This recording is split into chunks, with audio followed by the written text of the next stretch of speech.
እዛው ተውካት እንዴ? ብሩክ ምን ሆነሃል? ዝና አገኛት ብዬ ነው ትቻት የምመጣው? ሴትዮዋ እኮ በጣም ችግር ላይ ናት። ይኸውልህ ቤት ተከራይቼ የተከራየሁበት ቤት አስቀምጫት ነው የመጣሁት። በጣም አሪፍ ነው ያደረከው መድብል። የምን ችግር? አንድ ክለባችን ትልቅ ደንበኛ በሆነች ሴት ጉድ ተሰራሁ እያለ ነው። ምን? ሰውየው ብላክሜል ተደርጓል። ክለቡ ያሉ ሰዎች ልጅቷ ማን እንደሆነች በካሜራ ታውቃለች ብለዋል። ለዚህ ድፍረቷ ተመጣጣኝ የሆነ ቅጣት የሚያስፈልጋትን ይመስለኛል። ከላይ የለበሰውን ልብስ አውልቆ ወደ እኔ ቀረበ። በጣም ቀረበኝ። ከዛን የለበስኩትን ፒጃማ ቀስ ብሎ ይህንን አጣሪልኝ አልኩሽ። አይገርምም? ልክ እዚህ ቦታ ጋር ስደርስ ነበር ምሳሌን በሬን አንኳኩታ ገብታ ቀሰቀሰች።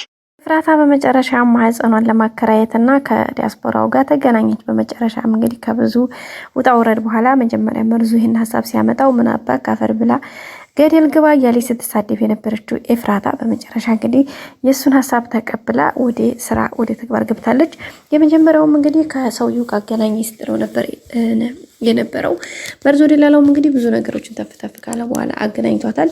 ግን መርዞ ደላላው ያደረገው ምንድን ነው ያሰበውም እሱ እንግዲህ መርዞና ኤፍራታ ያው ባልና ሚስት ሊሆኑ ከዛ በኋላ እሷ ማህፀን አከራይተው ሁለቱም አንድ ላይ እንዲለወጡ ነበረ ሲያስቡ የነበረው። ግን በመጨረሻ ኤፍራታ ይሄን ነገር ካገኘች በኋላ ወይም ደግሞ ሰውየውን ስታገኝ ምንድን ነበር እሷ የፈለገችው? በነገራችን ላይ መጀመሪያ መርዞ ደላላውን እሷ ለችግሯ ማለፊያ ለዕለት የምፈልገው ነገር ስላደረገላትኝ እንጂ ለተዳር ፈልገው አይደለም ነበረ ፊቱን የሚያቀርበችው። በኋላ ደግሞ ይሄ ሀሳብ ሲመጣለት እሷ ምንድነው ያሰበችው?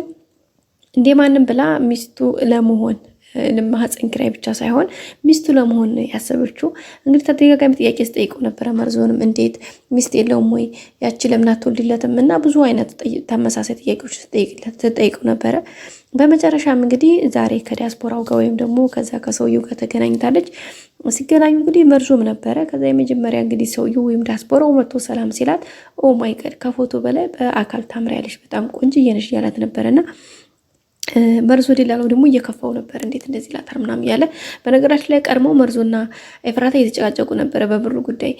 ኤፍራታ እኔ የምን እንደዛ የሚባል ነገር የለም አልሰጥህም፣ እኔ ሲጀመር እኔ እናንተ የምን ባልና ሚስት ነን፣ የምን ወዳጅ ነን፣ አላቅህም፣ አታቀኝም። ግን ምናልባት የሚሰጥህ እንኳ አንተ መታቀው የሚከፈልህን ኮሚሽን ነው ያገናኘህበትን የኮሚሽን እንሰጥሃለሁ እያለ ሲከራከሩ ነበረ። እሱ ደግሞ እስከ ሞት ድረስ እኔና አንቺ ባልና ሚስቶች ነንና ምናምን እያለ እንግዲህ እየቀበጣጠረባት ነበረ።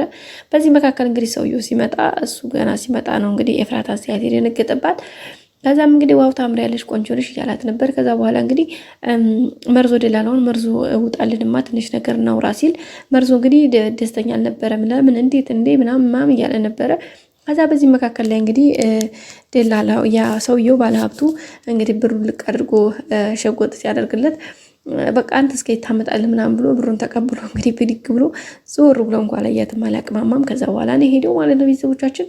ከዛ ሲቀጥል ደግሞ እንግዲህ ለሰውየው አንዳንድ ነገሮች እየተጠያየቁ ባለበት ሰዓት ላይ ኤፍራታ ለምንድነው ልጅ ሚስት አለች አይደል እንዴ ያዩሃት ልጅ ሶ ለምን ነው እሷ ማትወልድ ምናምን ስትለው እንግዲህ ማህፀኗ ልጅ መሸከም እንደማይችልና እንደማይሆን እንዲሁም ደግሞ ካው ቀደም ያገባት ሚስቱ እንደዚህ መውለድ ስለማትችል ገንዘቧን ሰጭ ፈታዋት፣ እኔ ባለ ሀብት ነኝ፣ ውጭ ባገር ውስጥም ባለ ንብረት ነኝ ምናምን ያለ የተቀደባ ነበርና አዎ መርዞ ነግሮኛል እና ለምን ታዲያ እሷን እና እቺንስ እንድታደርጋ ስትለው እቺንም ያው እንግዲህ መውለድ ካልቻለች ያው ገንዘቡን ሰጭ ለካታለሁኝ እንደዛ አይነት ነገር ነበር ሲል ነበርውና እና እንደዛ ነው የምታደርገው ማለት ነው ያንተስ ምናምን ያለች ባለችበት አለ ያንቺሳ እንዴት ነው ባለ ትዳር ነሽ ምናምን ያላት ነበርና ያው በርግጥ መርዞ ጓደኛም እንደሌለሽ ነግሮኛል ሲላት በጣም እንደነቀችው ምንድን ማን መርዞ አው እንዴት ፍቅረኛ ምናምን የሚላት ብሎኛልና እውነት አይደል እንዴ የለሽም አይደል ምናምን ሲላት እንዴ እንደው ማዋው ምክንያቱም ፍቅረኛ ሞቷል አላለችም።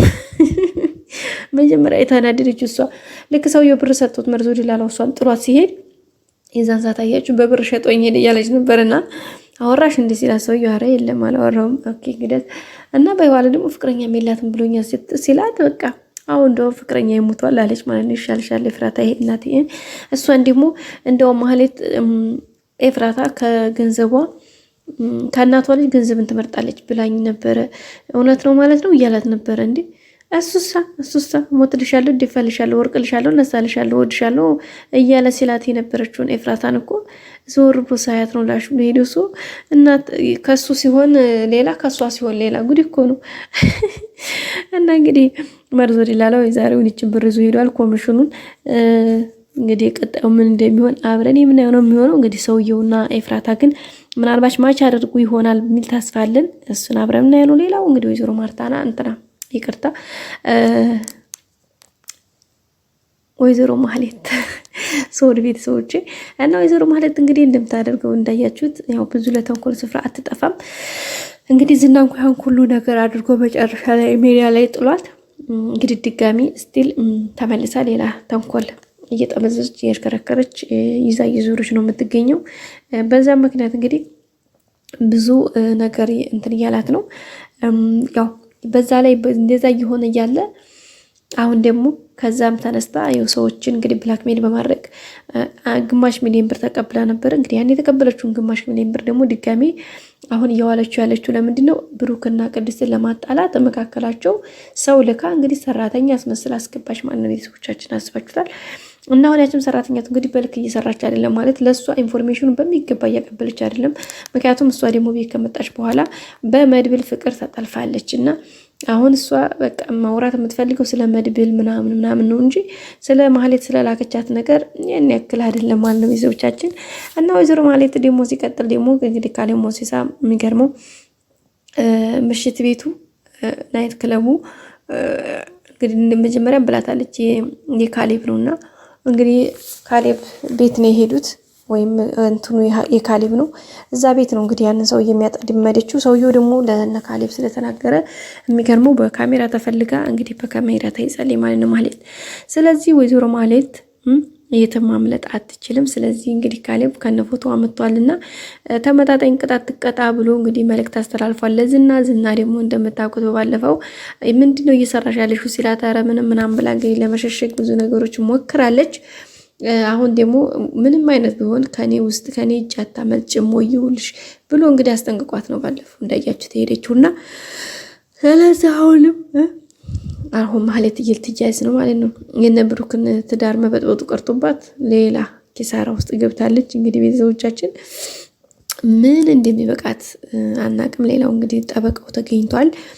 ቤተሰቦቹንም ቦታ አስይዟል መድብል። በቀጣይ እንግዲህ አዲስ ነገር እንደሚኖር ተስፋ እናደርጋለን። ሞገስና ሉላማ አንድ ላይ ሆነዋል። በቀጣይ ላይክ፣ ሰብስክራይብ፣ ሼር አድርጉ። መልካም ጊዜ ባይ